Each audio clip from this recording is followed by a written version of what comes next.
Hello everyone, my name is Amber. Welcome to my channel, Amber Reads Romance. Today I am finally back with my Bridgerton reviews. So I'm going to be going over my thoughts, feelings, all of that on To Sir Philip with Love. Let's get started.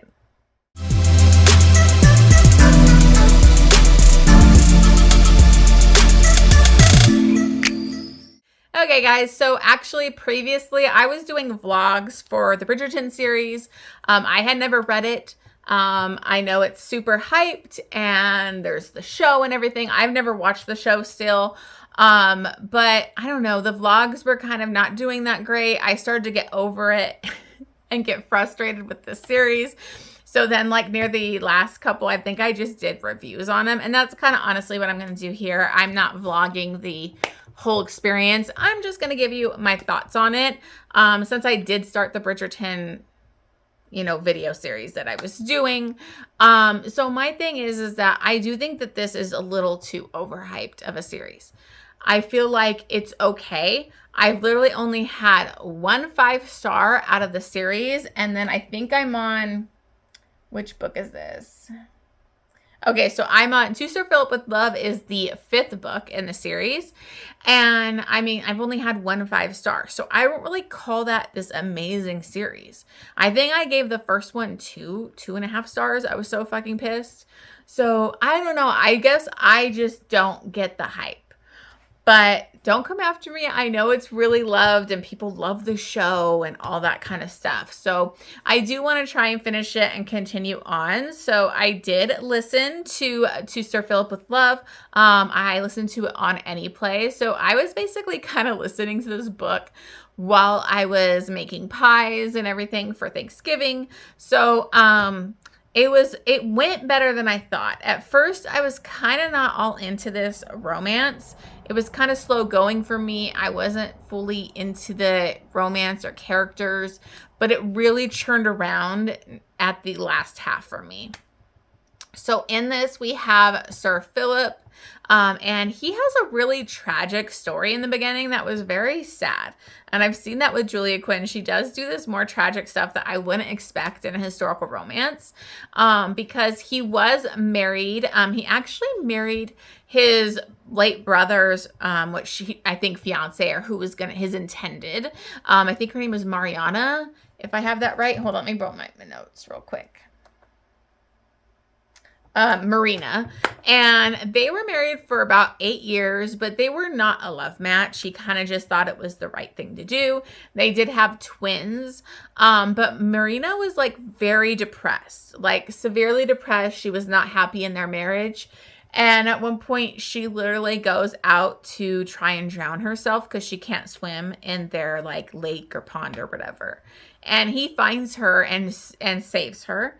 And it's very sad because she once she's brought back, she literally just says no. And he was like angry, she literally went out there to kill herself and she was pissed it didn't succeed. And what about their kids and everything? So it's just bad. And I think, a lot of people can relate if they've been in that kind of dark place and depression, or a loved one that has been through that. So it's just very sad in the beginning of this book because he does save her, but she ends up getting, the flu and like a fever from that experience. So she ends up dying a few days later. So what ends up with our Eloise Bridgerton reaches out to him because she is, I think, a cousin to Marina or distant cousin to Marina. And she reaches out to give her condolences through a letter. And then they end up kind of sparking this like pen pal type of letter relationship, and they correspond for like a year. So Eloise was one interesting character. I really liked her. She's very bubbly, very vocal. She's inquisitive. She just asks whatever she wants to ask. She is actually considered a spinster because she is, I think, 28. And so she's kind of in a tough spot, but she never really cared before. Her best friend was Penelope, who is actually marrying her brother now. So now she always thought they would kind of just be, these spinsters together. And now she's happy for her friend, but she feels guilty because she's kind of jealous and like sad that her friend is like in a happily marriage and all that kind of stuff.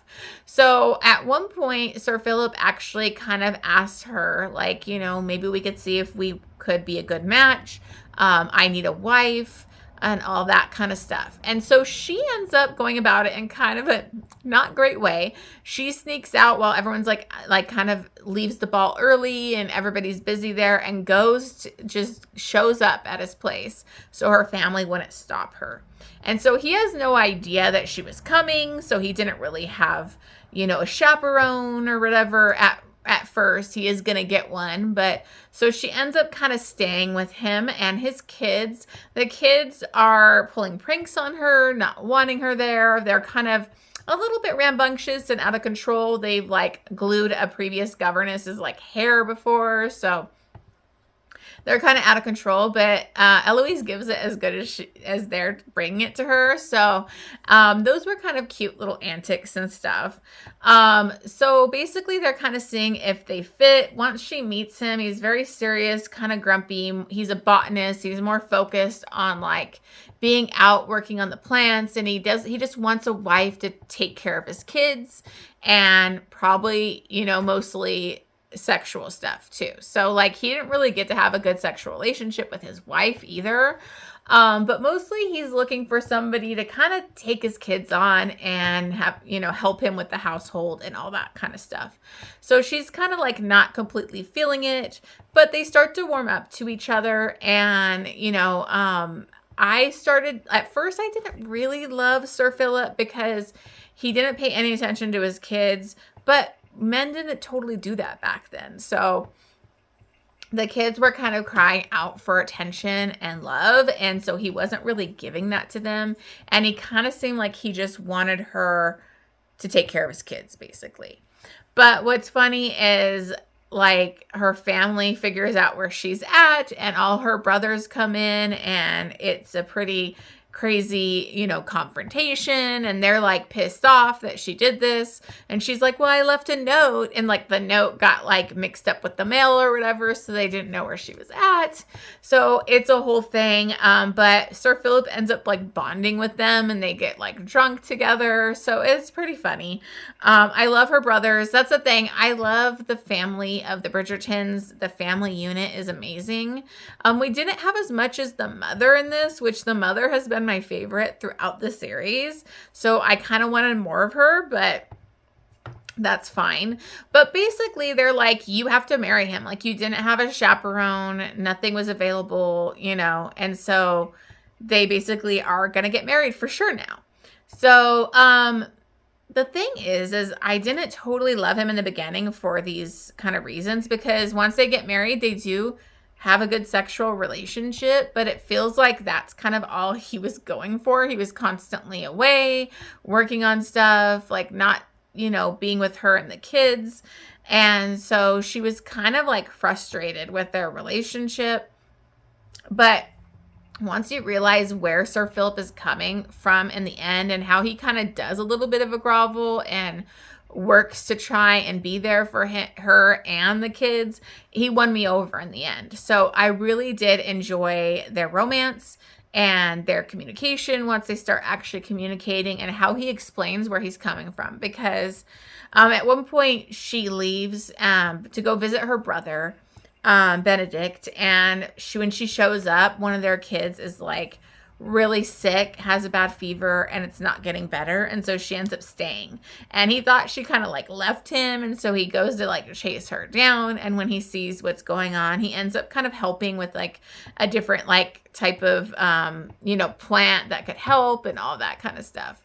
So, I ended up really loving, their relationship, because once he talks to her and kind of explains, and you see why he is the way he was, because his father beat him. He had lots of his father whipped him. And so he has scars on his back.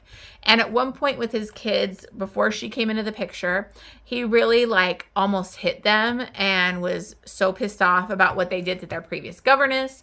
So he was literally close to beating on them. And it really made him scared that he was just like his father, and he didn't want to be like his father. So he started to kind of like distance himself from them. And that wasn't helping his kids. Like, they needed their father. So it was really sweet the way they really come together as a family. The kids, you know, welcome her, and she's like, realizes that this other nursemaid or whatever, this chick, was beating on them. And like, she tries, that's part that was like really frustrating, was she goes to tell him and he's like, oh, I'm sure it's not that bad. But he happens to see the door open and like that she was like beating them with a book. And so that is like a big wake up call for him. He feels extremely guilty that he didn't know this was happening. And that she had caught it and was trying to get him to fire the chick and all that kind of stuff. So it was very devastating for him to see that happening. And the kids really like trusted Eloise and wanted her to help pick somebody to help them. So I really loved it. Like, I did love this by the end of it, the growth of Sir Phillip, how he really falls for Eloise. Like, he never really got to have a marriage where it was somebody that loved him and wanted to be with him. You know, his previous wife was depressed and would just do her duty. And so, you know, he's a pretty sexual creature. And so he was into the sex and stuff. So, by the end of this, I really liked Sir Phillip and I loved Eloise. I thought it was really funny too, because they had all these like little letters or things throughout the book of like Eloise. And you realize she had multiple proposals that she just turned down for a reason. So I don't know what the full count was, but at one point it was like 6, she denied proposals. So she's definitely an interesting character. I really, really liked her. I thought that she really was a good fit for Sir Phillip and his kids. So I ended up enjoying this. But since I kind of had a tough time in the beginning and I was kind of not fully getting into it, I ended up giving this one 4 stars. I do think that Sir Phillip's growth in this and where he like ends up in the end was really beautiful. So I ended up bumping it up to like a 4 star. So I did enjoy it. It didn't blow me away again. These don't really blow me away. My favorite was Benedict's, where it was like the Cinderella retelling. That was my favorite one so far. That was my only 5 star that I've had. But this was decent. So I am going to continue with my journey here, probably slowly. I have to read a lot of fantasy and stuff in December, so I might not get to Bridgerton for a bit. But definitely an improvement on the last one. So anyways, thank you so much for watching this. I know this is kind of just a quick little review, but I do want to continue my reviews for the Bridgerton series to see what I really think of the full series once I finish it. All right, let me know what you guys think of this book. If you guys are like loving Bridgerton or if it kind of is just to you as well. I don't know. It's okay, I guess. I honestly wish they would do a show of Lisa Kleypas, like the Wallflowers, the Ravenels, all of that. Like, I think that would be a fantastic series. But Lisa Kleypas, I just think is such a way better historical author. So I don't know. Maybe it's just me. All right. Thanks for watching, you guys. As always, make sure you hit that subscribe button. Leave me a comment and like the video. I will see you guys on the next one.